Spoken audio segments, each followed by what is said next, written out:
What's up, Dan? How's it going? Thanks for coming on the show. Hey, thanks for having me, man. Looking forward to it. No problem. If you don't mind, let's start with saying what's up to the audience and sharing something that you believe to be the biggest myth when it comes to growing a business. Oh, man. What's up, audience? Great to be here.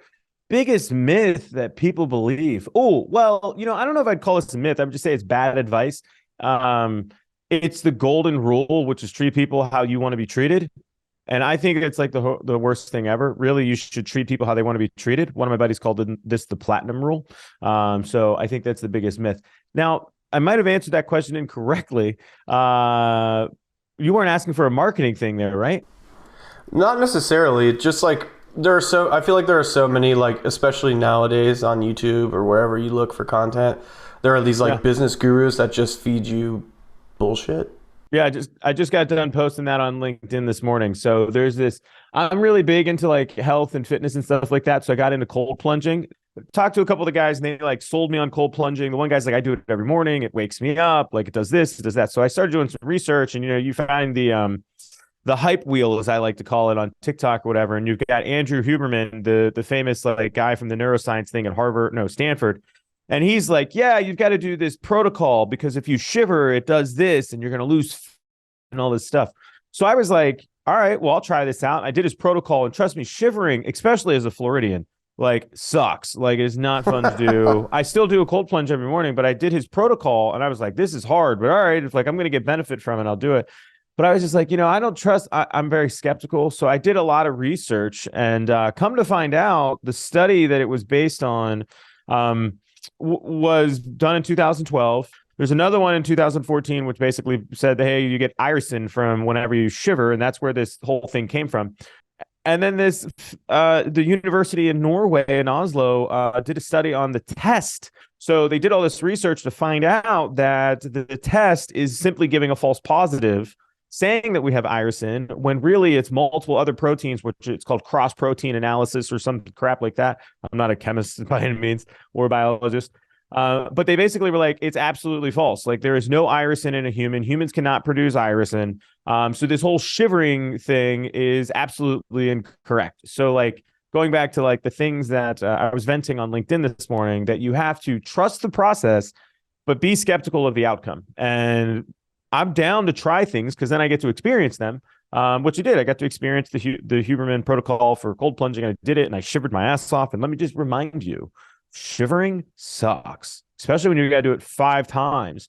But yeah, no, it's absolutely debunked, and everybody's doing cold plunging and this shivering protocol. I just bought a $5,000 cold plunge, and the first thing they sent me was, you should do the Huberman protocol, and I did it, and I haven't gotten the fancy protocol or the plunge yet, but yeah, all kinds of fakeness. You've been in the marketing industry for a while now. Yeah. And you were even the head of marketing, I believe, at Neil Patel's agency.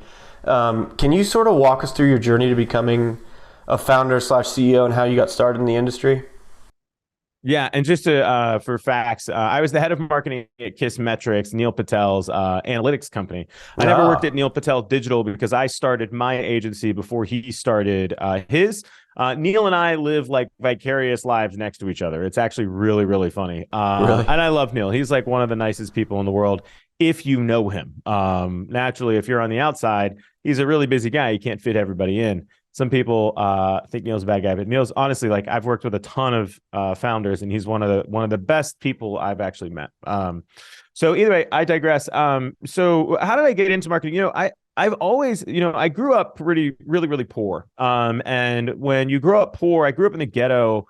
You basically have to learn how to hustle, and you have to learn like kind of how to deal with everything in the street. I grew up in the ghetto. The only white dude. So I had to like sell my way out of getting my ass kicked. I had to sell my way out of being able to like get hurt. I had to then sell my way into having friends and protection and things like that. But I also went to a very rich prep school. So I had to also be able to like manage this like a weird dichotomy of like being very, very poor, like growing up on welfare, living in the ghetto, and like being the only white kid, then going to like an all white school full of millionaires' children. So I really learned how to do marketing by having to sell myself, right? So, and having to market myself and understanding how I'm going to adapt to all of these different people. And I think that's where my sales and marketing background started, right? But fast forward, I started my first company when I was 13. I tried to start a record label. Didn't know a record label is really a bank. For anybody who doesn't know that, a record label basically loans you money and then wants its money back with interest, but they get equity too, and they also have a bunch of hitmen, hence Suge Knight. So either way, I was not able to do that. But what I realized was that I was good at the internet, which this is in 98, right? So like a long time ago.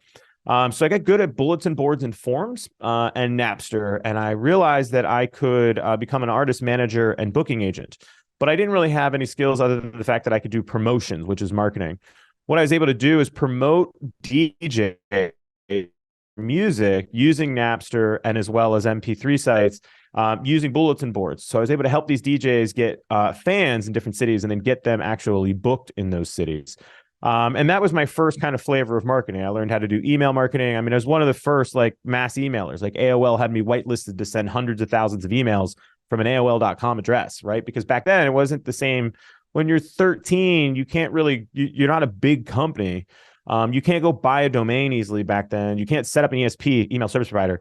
Like those things just didn't exist. Like I always tell people, I'm older than MailChimp. Like think about that for a second, right? So that's when I got into email marketing. That's when I got into spamming. And I mean, everybody's a spammer, like whether you like to say it or not. Your newsletter is freaking spam. Most people don't want your newsletter. You're spamming them. So that was my first foray, I would say, into marketing. I grew that company, had that company until I was 19, exited out of that company, and then kind of bounced around a little bit. And then I've been in various marketing roles as head of growth at codeschool.com, first employee there, got them acquired by Pluralsight for $36 million. Then went over to Kissmetrics, which was great. Neil Patel and Heaton Shaw recruited me to join that team. I took over head of marketing of Kissmetrics, one of the rocket ships in the digital age back then. And Neil gave me a high five on my first day and said, good luck, basically. And here you go. And we grew it like gangbusters. It was great. And then I left Kissmetrics just because the product sucked. And then I accidentally started my current company now, which is McGaw. Were there any like key moments or experiences that shaped your sort of leadership style that you have now, and your approach to running McGaw? Yeah, I mean, definitely. There's unfortunately, I when I left Code School, I worked the founder at Code School. I was his right hand man, right? So like him and I were attached to the hip. We started the first business accelerator here in Orlando called Starter Studio. And when I went to go leave Code School, it wasn't planned. It was something where I got an offer, and it was 50% more of what I was currently making. I was taking Neil Patel's job, right? Like I was not expecting by any means. When I went and resigned, the way that my founder handled it was not productive. And I learned really quickly there, like there's an interesting dynamic that we have to remember of the way somebody might react to something that they don't like. So negative moments in my career where I've had people like really, really badly, which made me feel like I wasn't human. And made me feel like bad about myself. Like I did something wrong for taking care of myself or taking care of my family. So that really, that interaction, as well as when I was at Kissmetrics, I had one really, really good CEO, and then I had another really, really bad CEO, and I had to work with each one of them for about 6 months. And seeing that dichotomy at the same company, and then seeing how one CEO we were growing, the other CEO was horrible and mean and vicious and a manipulative person.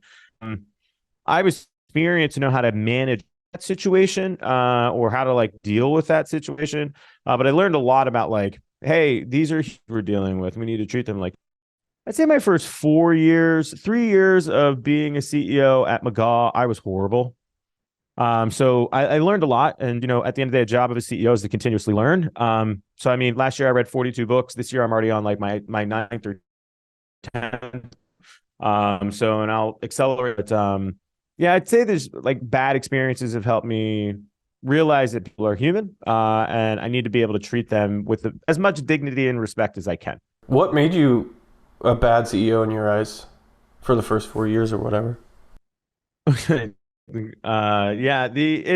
So there's this thing called the DISC scale, and there's DISC, dominant, influential, stable, cautious, and there's different like acronyms that they stand for, but there's a great book called Surrounded by Idiots which talks about it. It's written by the guy that came up with DISC.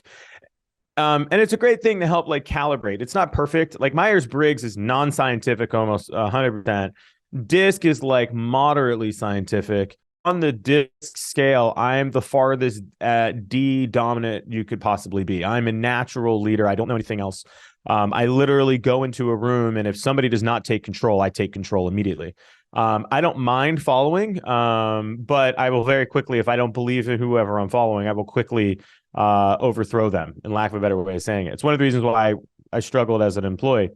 But when you're a high D like me, I care about results. I care about action. I care about getting things done. And I don't give a fuck about how we feel about it. I don't care about our emotions, like whatever, put those aside.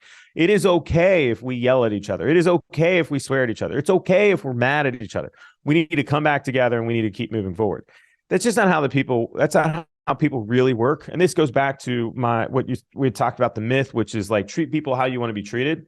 If people treated me how I wanted to be treated, like, oh my God, it'd be great because people would be yelling at me. They'd be telling me to shut up. They'd be like, dude, that's fucking stupid. For me, I don't see those things. Like what I see is feedback. And I see most cases that a positive, whether it's negative or positive, I see all feedback as positive because I found out what's bad. That's not the case for other people, though. So you have to really try to make sure that you're saying it in a manner at which they can receive it. So it's a great lesson that I learned, but I don't think I really understood that until my second or third year running these companies to really take it in. And I've done a lot of soul searching and reading and ruined employees and made a lot of mistakes, ruined friendships because I'm an idiot. But, I definitely have learned a lot, especially having children changes your world. But I will say one of the everybody talks about the book How to Build Friends and Influence. That book's great if you want to be a pansy, which I don't. I think it's still a really good book and everybody should definitely check it out. But we have to understand that Dale Carnegie also lied and changed his name so that way he could become more popular. So like from the guy who literally is like, how to build friends and influence, be kind, don't tell people that they're bad. He literally lied to every single one of us and changed his last name so he could sound like the Carnegie family because his name was Carnegie, not Carnegie.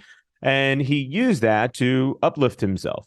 So for me, it's like you've got to also realize he did that to get other people to like him, right? Which to me is marketing. It's manipulation. Marketing is manipulation, whether you like it or not.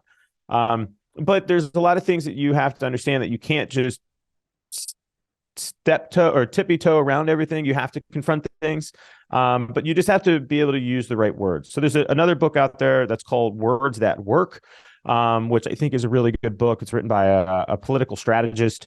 And that helped me as well as like, how do I craft my words for the audience? Because it's not about what you're saying, it's about what they're hearing.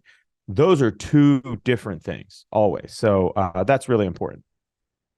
Yeah, I'm gonna have to check that book out because that sounds awesome. I mean, politics is like, I feel like that industry, I mean, they're the number one sort of masters of words, if you will.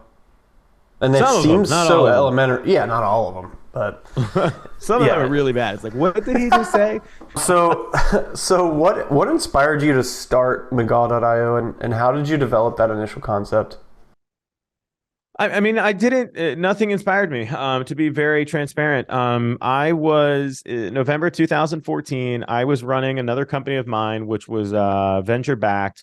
That company was called Fuels. It was a mobile app that helped you find cheap gas. And we were doing okay, but my investors gave me enough money to basically live off of ramen. I had 2 children. I was married. I was about to have my 3rd kid. My wife came to me in October, November-ish and was like, listen, Christmas is about 8 weeks away and we don't have enough money to buy all the Christmas presents. And I like big Christmases. So you better go figure out some consulting or something to go close this gap. And I was like, well, that's not a bad idea. I'll do 10 hours a week. $150 an hour. And this is 9 years ago. So like, seemed like a lot of money. And went to the co-working space. I was an ambassador at a co-working space. I had a free desk. I used to be very well known in Orlando. I've since like fallen off the earth. Went into the co-working space, turned around to one of my buddies and was like, hey, I'm gonna do like 10 hours a week of consulting until the end of the year, $150 an hour. Let me know if you know anybody. He was like, all right, cool. About an hour and a half later, one of the companies that worked at that co-working space was like, we'll take all 10 right now, power details. We're like, cool. So I started doing with them, but word got out and people kept getting referred to me. So by the time we got to the end of the end of December, I had $25,000 a month in potential opportunities coming in. So we started taking that seriously. And we're like, wait a second. So there's market opportunity here. What should we do? Like, I have a well-known name in the city, and I'm from Kissmetrics. I came from Code School. Code School just got acquired. So like people knew who I was. So we literally were laundering money through my friend's agency so I could get paid, because I didn't even have like a company bank account. And then I was like trying to figure out, my wife was like, maybe we should turn this into a company. And I was like, well, that seems like a good idea, but I've got this other one. And we were like, well, we don't really like that other one. I hate the convenience store space. We couldn't figure out a name. And I love the word amazing, and I say fuck all the time. And my wife, we were watching TV late at night, and a show came on called Effin' Science. And she's like, that's what you should call it, Effin' Amazing. And I was like, you are spot on. That is 100% what we should. I was just kidding. It's a horrible idea. Like, Disney will never hire you. I'm like, that's the point. Like, effing amazing is my culture. It's my values. It's how I operate anyways. It's a good thing to put on the front door. So if you're not ready to come inside, well, great. We're not ready to work with you. So it wasn't my idea, complete fluke. And then I didn't even name it. And we did $500,000 in revenue in 2015 in our first year, which was great. We did 850,000 next year, so we definitely had a little bit of an uptick.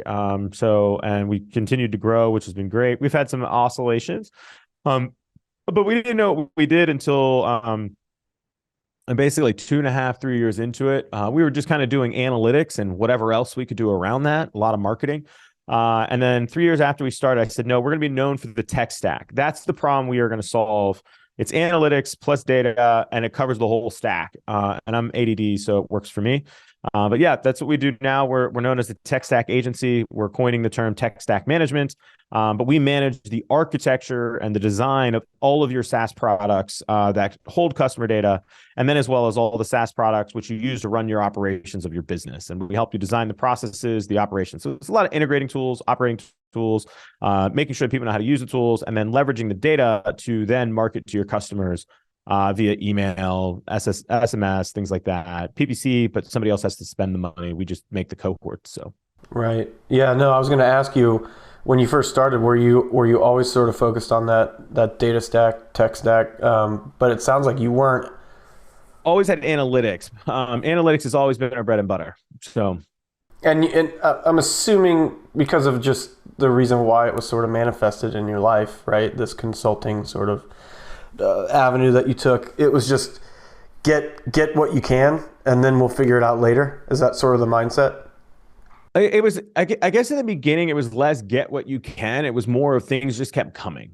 Opportunities just kept knocking on my door. And we just kept taking them. Right. And we would try to like figure out a little bit of strategy, but yeah, it was less of get what you can, more of just like, holy shit, what's going on? I mean, don't get me wrong. We didn't realize in our first 2 years, there is a cycle of consulting services for the type of work that we do, especially analytics. And at the end of Q3, it kicks up. Q4 is really busy. Q1, you're doing a bunch of work. Q2, it slows down. And at the end of Q2 and the end or beginning of Q3, you're doing nothing. Summertime, nobody's buying. So like, you really have to understand that oscillation. It almost put us out of business the first 2 years. We didn't have enough cash in the bank to cover the slow season. We learned our lesson really quickly. Now we have a war chest, which could buy a small country, to make sure that we can get through whatever those dry spouts are. I mean, I'm super proud to say, like, we are coming through the current recession, and we've never laid a person off. Yeah, no, and that's awesome that you bring up that sort of oscillation mindset. Like, you have to be ready for these dry spells, so to speak. It reminds me, I've had clients in the past, particularly B2B, which is there are a lot of similarities there, I think, with the buying habits, right?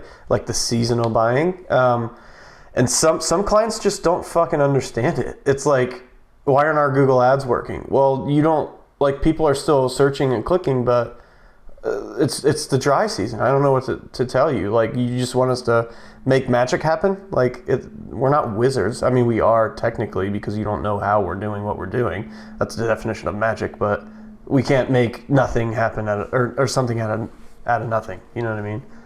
Can you discuss a particularly challenging moment in the history of the company and how you overcame that? I know you just said the dry spells. Now you have a war chest worth of funds to get through those, but is there anything else that you could highlight? Yeah, absolutely. No, I mean, the biggest thing, the biggest heart pain of the company that ever happened. The initial crew that we hired with the company were just a bunch of buddies of mine and things like that. And basically, in about of like a 3 month period, I had a whole bunch of things go bad. One, I decided to part ways with my co-founder. I bought him out, and separated with my co-founder, which went amicably. I can't say that word very easily, but so I bought him out. He got a 10% return over a 6 month period. That's great. That's better than the stock market. So I bought him out and basically fired him. And that happens, right? I always maintain the right to control. At the same time, one of our employees, who was also a buddy of mine, we had created some technology. Wistia, the big popular video streaming company, was a client of ours at the time. They were one of our early clients for a long time. We had an idea for basically what Loom is today. We had an idea for Loom, and we had it as an internal company idea, and we decided not to launch it or do anything with it because Wistia was a client, and we were going to pitch it to them. This employee stole the idea, went behind our back and built the idea, and then accidentally, while doing a company presentation, switched tabs, and we saw it. We're like, well, I was the one who caught it. Somebody else caught it. We're like, what's wind? And he went back and he like really quickly showed everybody. And then I was like, wait a second. Like Chris was the one who came up with that and I can't remember the other guy's name. And then I had a couple of employees pull me away after that. They're like, that's what we talked about building. And like, we have Trello cards, like talking about the idea and me saying, hey, we're going to punt, we're going to pause. And in our contracts, it says, don't steal IP, obviously, or it's ours. So I was like, hey, man, you're starting to get traction. I pulled him aside a couple weeks later, sat down, told him about the issue, and was like, I think this is kind of messed up. Like, I just don't think it's appropriate. I'd love to figure out a way to partner with you on it. Like, it's not like I'm trying to stifle you, but at the same time, like, this was our idea. Either way, they told me, no, I'm stupid, all these things. Like, you have no idea what you're talking about. This isn't yours. And I was like, well, your contract says while you work here, anything you create is the company's. So like, I'm just going to pause there and remind you, like, I'm down to figure this out. So either way, that started some bad blood. Some other things came out of the woodwork that the employee was doing that we were like, oh man. So what we did was we said, hey man, like, we're really sorry, but we're going to have to fire you. Like, we can't do this. You're stealing company IP. There's these other issues. So we're going to let you go. They, before we could remove them, had already copied all of our Google Drive files. We have access to all of our customers' data. Well, Wistia, they had copied Wistia's data, and Wistia's email list, a few 100,000 emails. Well, this is a competitive product to one of the products Wistia owns. This former employee emailed one of Wistia's email lists, 2,500 members from a free MailChimp account, with a promotion to his product, which is competitive. The problem is a lot of the emails were general emails. So email was wistia@cnbc.com or wistia@fortune.com. You also had product@wistia.com. So a lot of these emails were like early customers went right to them. So all of a sudden I get a phone call from our constituent at Wistia saying, hey, I don't know what's going on, but we just got an email from Daniel. I'm not going to say his name. And we got an email from him with this new product. What is going on? This could only be from you guys. Oh my God. It was the worst 3 months of my life. At the same time, that employee, we had an issue with one of our clients. He went and got a job working for that client. And we said, listen, we're in a legal dispute right now. If he works with you, we cannot work with you. We have to fire you as a client. And to make you aware, you are a financial services company. This employee just stole IP, just stole intellectual property from us, just stole email lists from somebody else. Like, what are you doing? They chose to keep him. So we had to then fire that client. It was an absolute just debauchery of 3 months. It was the most honestly, the most stressful time of my life. I learned so much. Like, we have so many security protocols, so many things. But at the end of the day, when my lawyers contacted him about the whole matter, he responded back like, hey, #startup life. Like, this is just part of life. And it's like, you're a shitty person.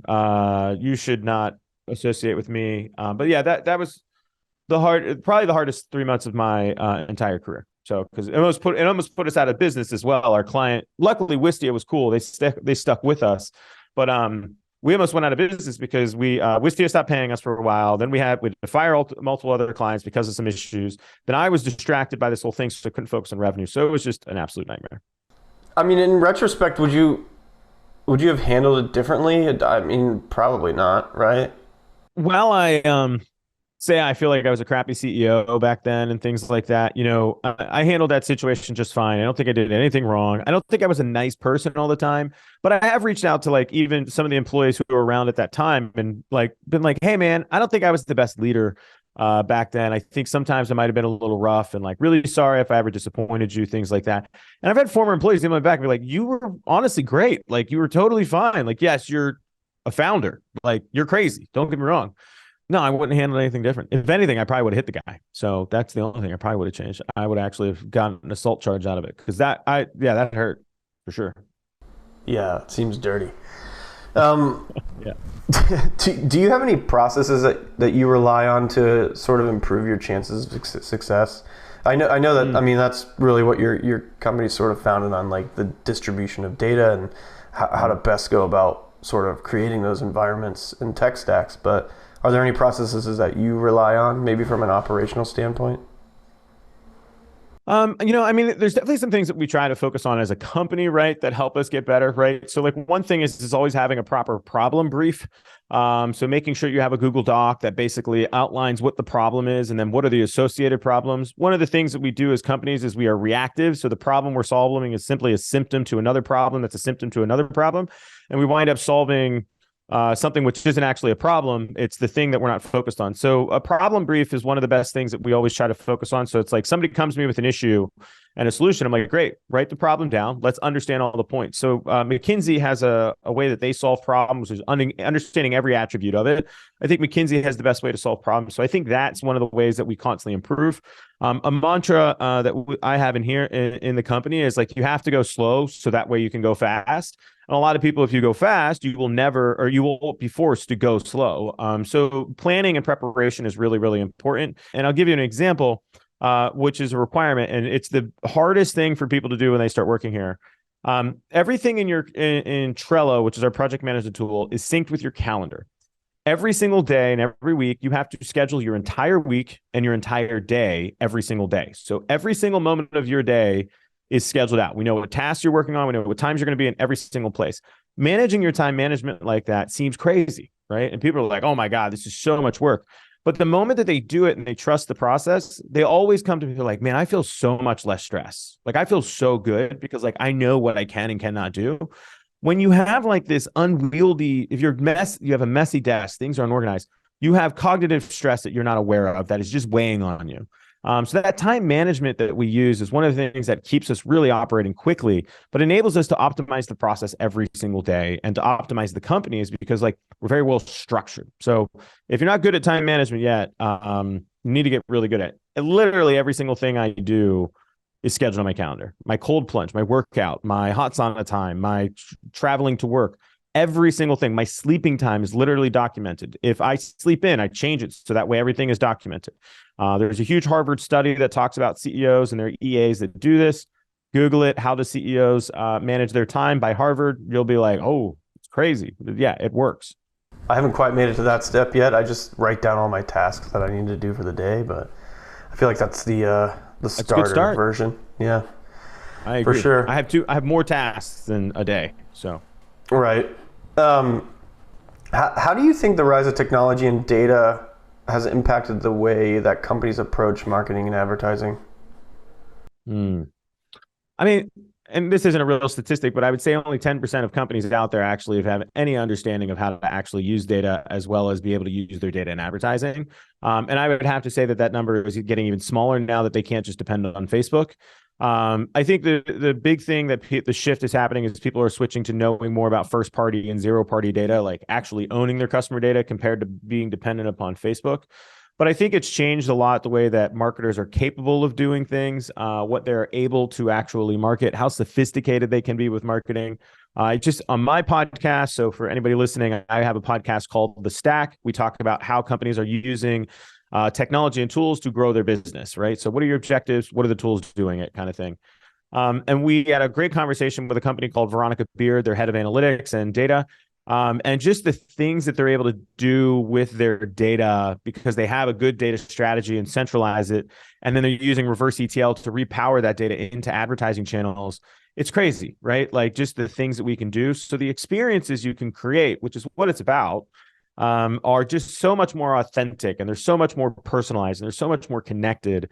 So I'm excited for it, but some companies are really growing like crazy. And Veronica Beard is like exponentially growing. They're a high-end fashion company, about 12 years old, international. They're killing it, but it's because they're really good at data. Yeah, yeah, totally agree. Yeah, I think a relevant quote around all that is like, with great power comes great responsibility. Not only from an ethical standpoint, but like to your point, you said, and this wasn't necessarily an accurate sort of statistic, but less than 10% of companies know how to even use the data that they have access to, even first party data. Like I think even less of companies and even marketers, to be completely honest, know how or what goes into the proper way to market. And that we've seen countless times with countless clients, the need to just put something out there in the market, right? And that's a really good way to sort of, obviously you can fail fast, but you're sort of like depending on the market to tell you what yields success without doing your proper due diligence, like doing the slow steady, and then converting that to steady as fast. But yeah, I just think that's something that I've seen over and over and over again, is this like lack of interest in strategy research and all the due diligence, and really they just want to like hit the ground running, and you're like, well, that reduces our chances of success. You know what I mean? Yeah. Totally agreed. You got two models, right? You got the Apple model and then you got the Google model. Apple is like, we're going to do every single bit of statistics and research before we launch a thing. Google's like, how quickly can we get it in front of you? Right. So it definitely can work on either side of the table. Google still does their own research as well, though. Right. So there's still preparation. It's just not as much sometimes. Yeah, and I know we're almost at time, but can you discuss any ways that McGaw.io is staying ahead of the curve and remaining competitive in the rapidly changing digital marketing landscape? A lot of research, right? So, I mean, like what we're constantly doing is trying to understand what's happening in the broader macro landscape. So, like, I read a great book. I'm a huge fan of Ray Dalio, right? Book Principles, Ray the Changing World Order, the big, what is it called? Big Debt Crisis. I've read all those books. The book, The Black Swan, talked about optionality and things like that. So we're always trying to understand like what are our options and what is happening in the marketplace and how do we hedge our bets, and trying to understand like what we don't know, because we know a lot less than we actually know. So we're constantly doing research and interviewing other people to try to understand what's going on. If you get really good at asking questions, you can get a lot of good answers out of people that kind of help you understand what's going on. But we just try to find gaps in the market, right? 10 years ago, 12 years ago, I wanted to start a bagel shop. Now I'm starting the bagel shop. Problem is now the gap in the market was 12 years ago. Now in Orlando, we have like 9 new bagel companies that have launched in the last year, 2 years. And this is happening all over the country because there was a huge gap in the market for such a long period of time. Einstein Bagel sucks. Brugger Bagels is okay. Brooklyn Water Bagels is okay. So there's all of these chains that have just popped up over the last years. I should have launched my idea a long time ago. But it's about trying to figure out where those gaps are and researching it, which we spent a year doing research on that. So we're constantly doing research to try to understand like, hey, what's happening? What's next? What's our theory? And then also trying to share those theories to be proven wrong. And I think that's the big part, is like, how quickly can you share your idea and be told you're stupid? And then you're like, cool, well, tell me why I'm stupid. That's going to be able to tell you where the innovation really is. So I know that's not a scientific model that I just shared, but definitely is helpful. And then asking your customers, what the hell are they missing? What do they need? People just don't talk to their customers. That blows me away. Oh, 100%. And it's so simple. And it's so gratifying and almost like an immediate sort of use case that you can walk away with, you know? Yeah. Well, cool, man. How can people learn more about McGaw.io if they like or you? Yeah.